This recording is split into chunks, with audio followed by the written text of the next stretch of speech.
guys, welcome back to the cookie jar. Today we're doing the 7th recipe out of the Blueberry Muffin Murder. It is the short stack cookies. It's this one in the book. So these do have to go into the fridge for an hour after you mix the dough, so we're not preheating the oven or anything. You're going to need a cup and a half of melted butter, that's 3 sticks, 2 cups of sugar, 2 large beaten eggs, any brand, just whip them up with a fork, half a cup maple syrup.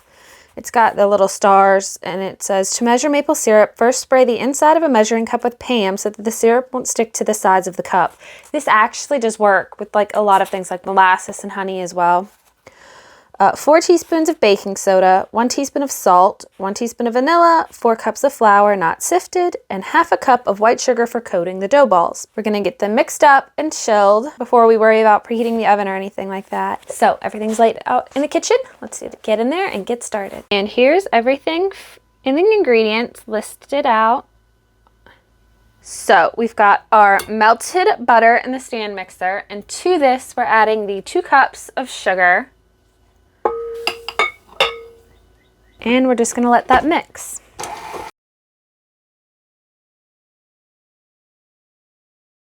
I don't see any more pools of butter. It says to let this cool to room temp. Well, it says let it cool and then add the eggs. So we're going to add the 2 beaten eggs. Get those blended in.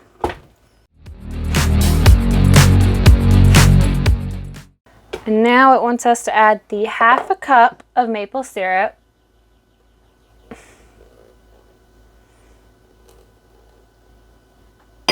The 4 teaspoons of baking soda, the teaspoon of salt, and the teaspoon of vanilla.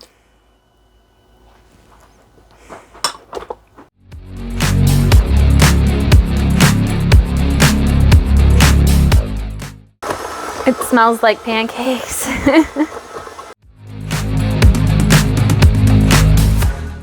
There's just something about that smell. I mean, I get that they're short stack pancakes, but something between that butter, all that butter, and that maple syrup, it smells like pancakes, which is actually a note on the bottom of the recipe. It says, Edna Ferguson says, these taste exactly like pancakes that are slathered with maple syrup and butter, and she wishes she could get away with serving them instead of real pancakes at the annual faculty breakfast.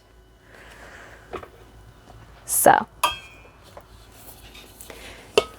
And then we're going to add the 4 cups of flour, which seems like a lot to add in one go, but it doesn't say to add it in stages, so I'm just going to pulse it in.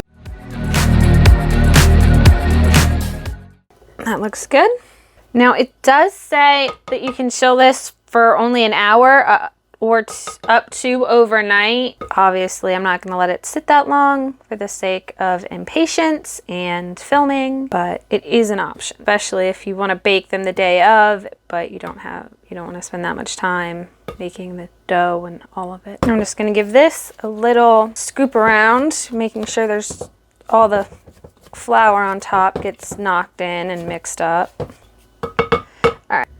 That's the dough and what it looks like. Right, now we're just gonna cover this with plastic wrap and put it in the fridge. So we'll see you guys when it's ready. So it has been an hour. We've taken it out of the fridge. So I'm just gonna scoop up a ball. It does say to roll them. So I am gonna see what difference that makes into the sugar. There we go.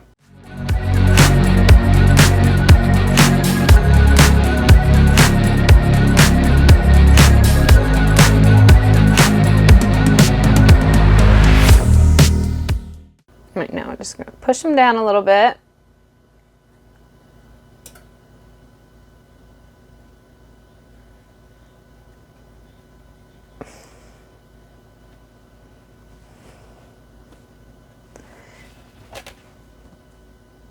And there is the first tray.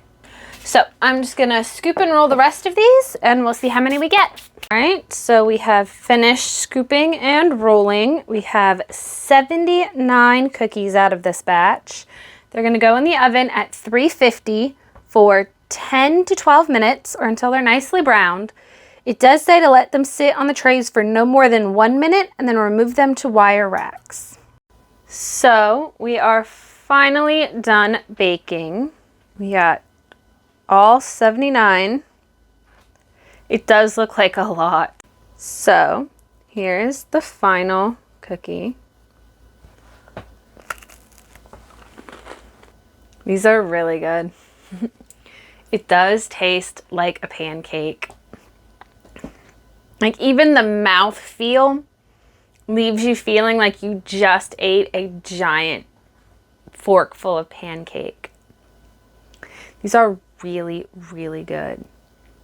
They're not overly sweet, which I thought they would be, but just really good. They leave this really syrupy, sweet, buttery flavor that lingers in your mouth. And they're crunchy, but they're not hard, so that's nice too. They're not like gonna tear up your mouth, but they're gonna give you a nice little crunch. I would definitely make these again. I think these would be a really big hit for a lot of different things. Even for just like a random morning with a cup of coffee, these would be really good. Next week, we are doing the multiple choice bars. Now, I don't know how I'm gonna make those yet because it's like 4 categories. You pick one thing out of each category and you basically build your bar. Maybe I'll just pick 4 random things and go from there. But that is next week. If you're interested in seeing how those go together, join us.